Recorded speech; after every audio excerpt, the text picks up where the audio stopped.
Hi guys, how you doing? I have to say, the most annoying moment to start recording, and the wheelie bin men walk up my drive to get the wheelie bin.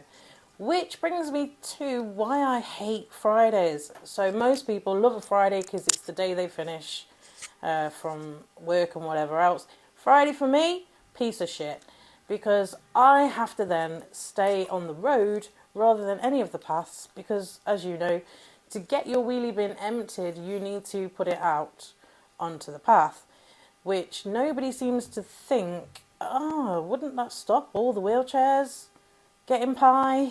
You know, just really something so simple that would be free to the government to change. That's my rant for today. Hope you're all feeling well. I do have a little special guest in the studio with me today. I lie, I'm not in the studio. However, in the house today we have my PA. So, because I'm disabled, I did say I was going to talk about some of these topics, and because I'm disabled, I struggle with some of the daily tasks that people take for granted. I'm still learning. I'm not saying that in 5 or 10 years I will still be in the same position, but literally my last surgery was last year. And I was also in intensive care the year before, so I had to start learning to walk all over again, and I am waiting for a new leg as we speak. So my PA Kaz is in the building today. She doesn't want to be on camera, which is perfectly fine because with a face like that neither would I. So Kaz, how do you feel being what do you feel your role is, and do you enjoy it? I do enjoy it. The role is just to help you on a daily basis to do daily simple tasks that an able-bodied wouldn't even think about twice. So, like, one of the big things for me is obviously the school run. I have main issues with the paths aren't wide enough, so I have to stay on the road, which is fine, but I do worry then that my child is on the path on her own, and also, you know, there's corners that I need to turn that it would be nice if somebody was like, yes, you're safe to turn now. And again, you know, this is one of the roles that as a parent, you know, most people dread it because it's raining, and it's horrible to be standing there waiting for your child, dripping wet, while they're playing Batman trying to get the coats over their head. So, can you go into a little bit of detail of, like, some of the things that I will ask you to do and help with? So the main one is like mainly just pop into the shop for something little. So you've done your shopping, you forgot something. For you, it's a big deal. It's like a hurt, like you have to get your leg on and everything else to get out the door. Whereas for me, I just get out the door, take my car keys, go to the shop, come back. I can probably go to the shop 3 times by the time you're ready to go to the shop. So it's like silly little things like that. I feel like is a big Challenge. issue. Yeah, Yeah, it's yeah. harder. I think as well, you know, obviously a quick shower for somebody who's disabled isn't a quick No. shower. I don't think there is anything called a quick shower when you're there. But again, I'm new to it, so you know, in 10 years, that could be a quick shower is 30 minutes. You know, and I think that's what's really interesting with me because I've only just become disabled, so like physically disabled, and I'm learning from friends off the internet, friends I'm meeting, you know, how to do wheelies, get up curbs, just general, like how different it is to go from able-bodied to disabled compared to born with a disability. Obviously you've done care for a long time. What kind of care work have you done, and kind of people you've been interacting with care? Like, explain some of the people you know, the different abilities in that community. So I've worked with young adults all the way up to elderly adults. I've worked in care homes and in community. So a variety of people, variety of disabilities and challenges on a daily basis. I cared for a woman that was blind and deaf, so shower for her, it wasn't, like you said, a quick thing, whereas a shower for me is literally just pop in and get back out. A shower for her was 45 minutes minimum, because of being blind and deaf, that it's hard for her senses. Yeah. But then I've worked on the other spectrum. I looked after a 21-year-old male, and he was physically disabled. So he was born with this physical disability. It's always been him, and it was just different because it was like he knew what was coming, he knew what was happening, and he knew how long it was going to take. For like a shower, like you're saying, it was like he showered every other day, so it was like a morning thing. It wasn't, like you said, 5 minutes. It was a whole morning of a shower. It wasn't. You have to plan it, and you have to plan around it. And I think as able-bodied, yeah, definitely. I think that for me, obviously planning to take pain medication so that I'm not literally crying in the shower because it hurts. Like you said, we plan shower days, and obviously you get the towels out for me just because it's easier.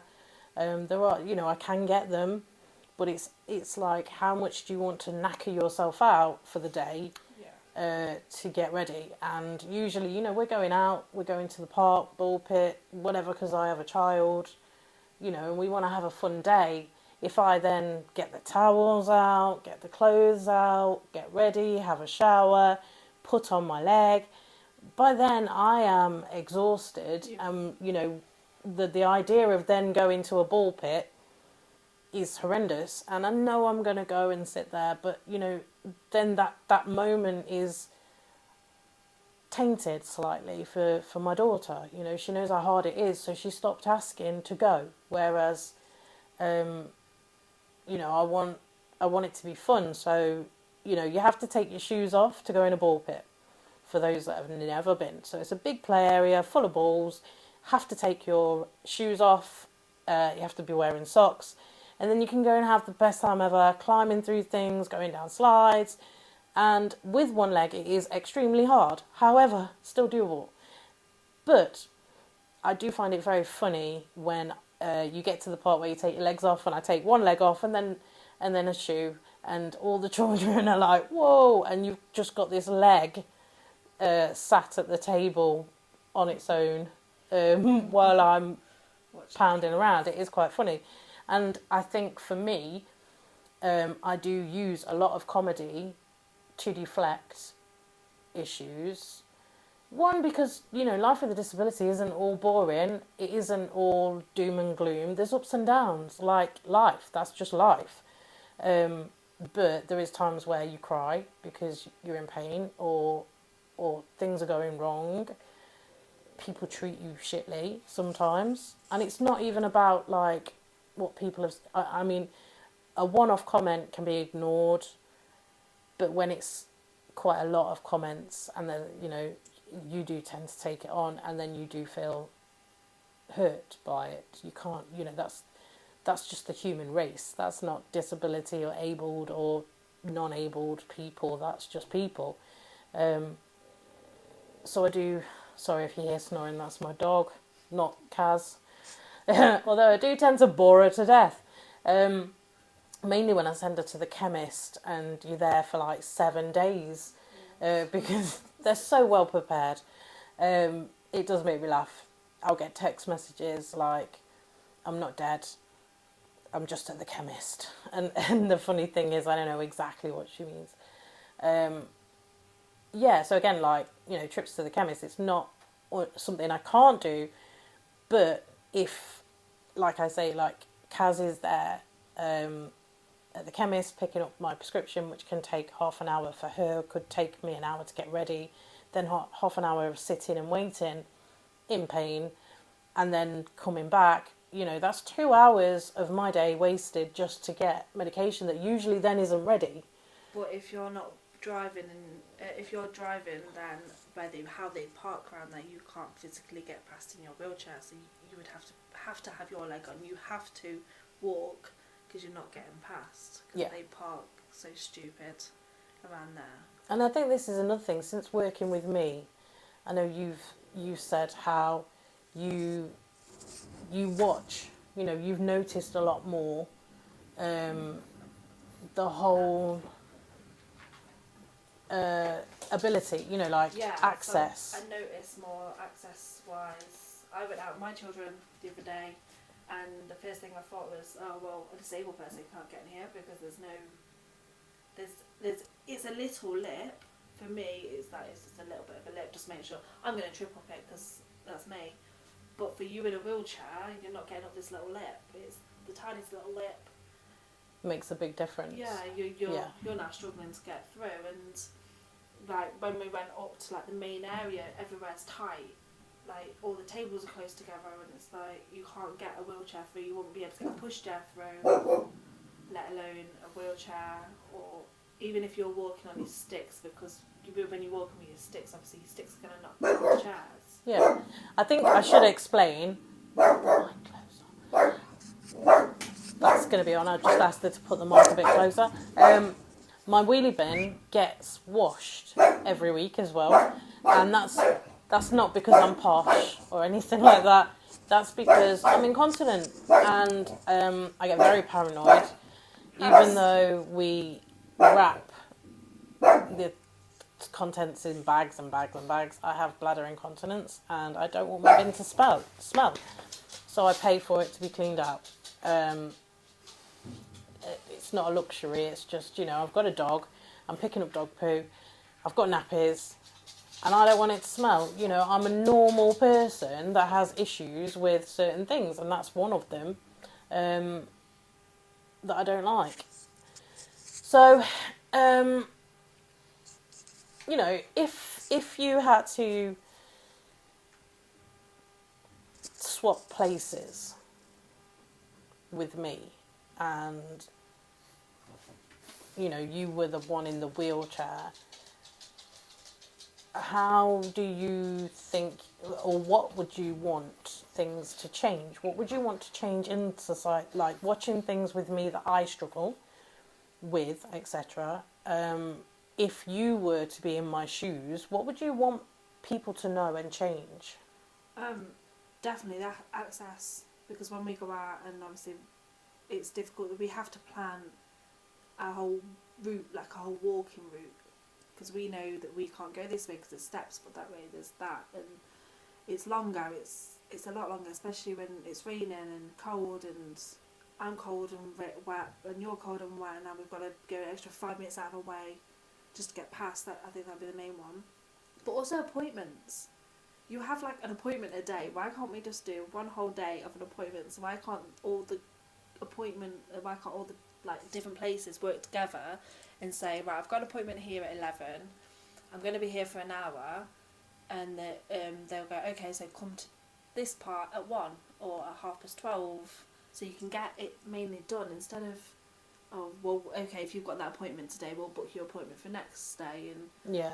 that's, you don't realise how many appointments that you attend, and you have to attend these regardless. I think that's another thing. Yeah, I have a million consultants with a million appointments, and if it's not on... They don't work together. No, they need at to be all. working together. And they don't realise the ripple-on effect. So obviously, like I've just said, I'm incontinent. So I have urine accidents. I cannot help it. We're working on it. But I now have a wash and wear prosthetic leg. So when I pee myself, I can take off my leg because they're not waterproof and clean it. And while it's drying, I can then put on my other leg and use that. Now that was a really good thing to have, but that's not going to happen every time because of your leg changing size. So at the moment, because my leg has changed size again, we're waiting for another leg to be built, which is amazing, but that means I won't have a wash and wear now. So when there is an accident, that's going to be it. Take off the leg and then we won't be doing anything to do, it's not that we won't be doing anything, it just means we won't be doing anything with the leg. It means now I'm going to have to get my wheelchair out, and then we replan and reassess everything of that day. Another thing that, things are changing constantly as well for the community. And a main one that I'd noticed that we recently were doing, so I have a mobility car, and I need it to be automatic so that the hand controls can be fitted, so I don't drive with my feet at all. I have like a joystick. It's absolutely phenomenal, and I wished you could drive like that constantly. If I'd have known about this kind of system before I lost I'd still have wanted it. It's amazing, and so much easier for the kind of lazier person. But there is also downsides, to everything. When I pass somebody or somebody lets me out, I can't wave and say thank you, because I've got one hand on my joystick, one hand on my steering wheel ball, and I can't put my hand up to say thank you, or I've let go of the vehicle, which is obviously dangerous. And so I started going, which then I realised sometimes looks like fuck you, and we've had many, people flag you back. So then I decided not to do anything, which then even then they still say fuck you, because you didn't say thank you for letting them out. So it's an ongoing struggle of which one's best to do. But recently, something that has changed, and it is quite alarmingly changed. With the mobility cars, you pay a deposit to what vehicle you get. So you pay a down payment and they take the rest out of your benefits. So it's not a free car like a lot of people seem to perceive.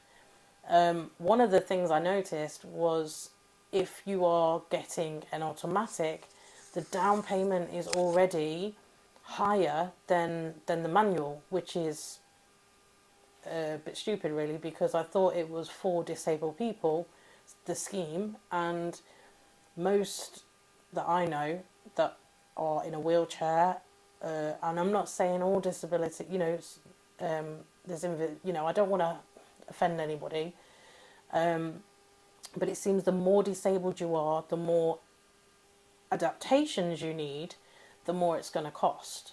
So now, needing an automatic means you're going to pay extra on your deposit. So a car I looked at a few months ago was £800 for a manual, and it had a huge boot which would have been perfect for my wheelchair, so I did like this car.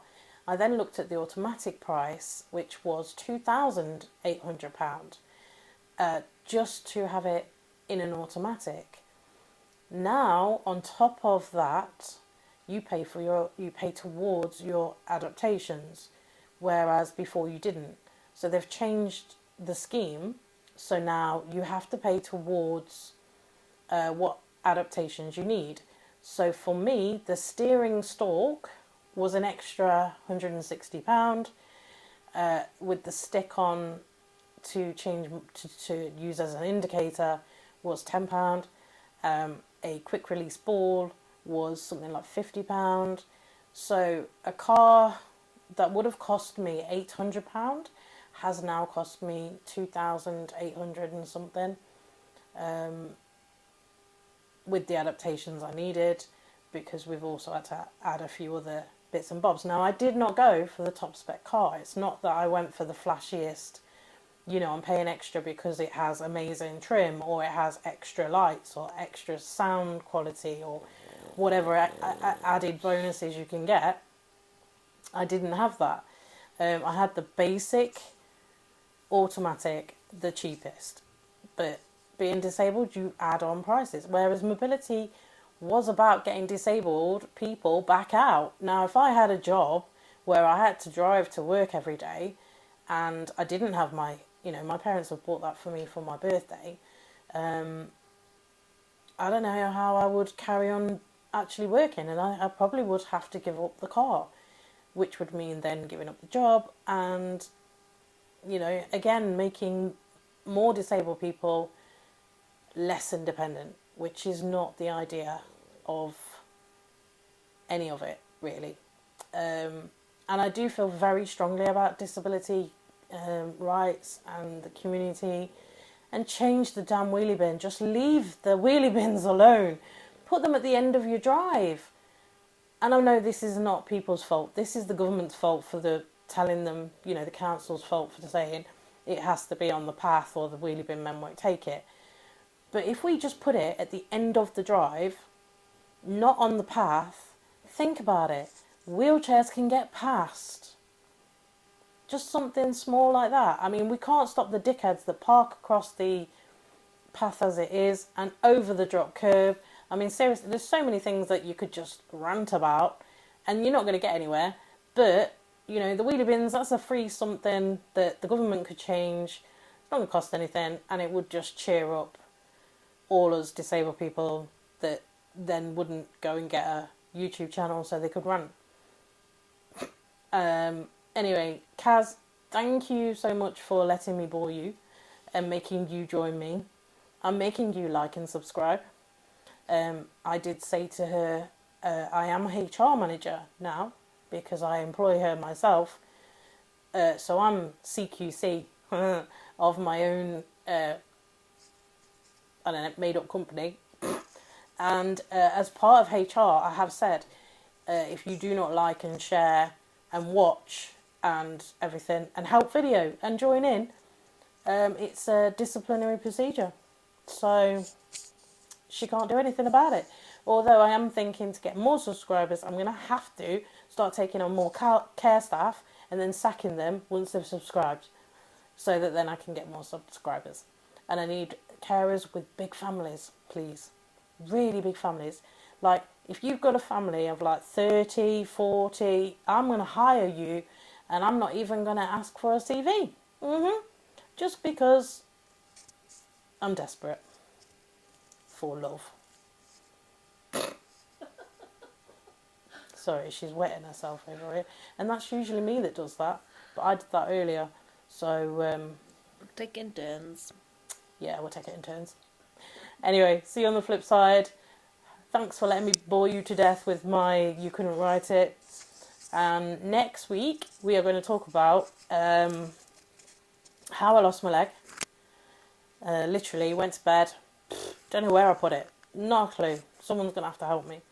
Also, my court case to get my PIP and what happened with that, which is just, you couldn't write it.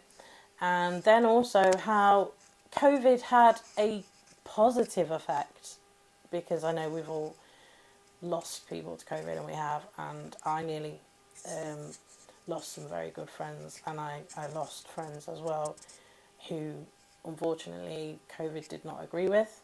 Some very amazing people who are no longer with us, but I'm trying to look for positives, and my positive was because Tesco's started making it you could only buy 2 packs of things. You could only buy 2 packs of nappies, adult nappies obviously, and that wasn't going to last me a day. So I had everybody I know queuing up to buy 2 packs of nappies for me nearly every day, and it was costing me nearly £394 a month to buy one of the cheapest products. Thankfully, because of COVID and not being able to leave the house and not being able to get more than 2 packs at a time, I now have them on prescription. But there's always a catch, there's always a downside. You are only allowed 3 a day. So you are meant to pee, leave it on, and pee again and leave it on, and not get sore, because that's, or stink of piss. But you've got to leave it on all day till the yellow line, turns blue. Now, once the yellow line turns blue, you're allowed to take it off and change it. For me, every time I pee, that's going straight to blue. So I now am allowed 3 a day, and I pay for the rest. But it's still better than £394. So it's a win, So anyway, catch you on the flip side. Hope you all had a great Christmas. Happy New Year. And Year of the Tiger.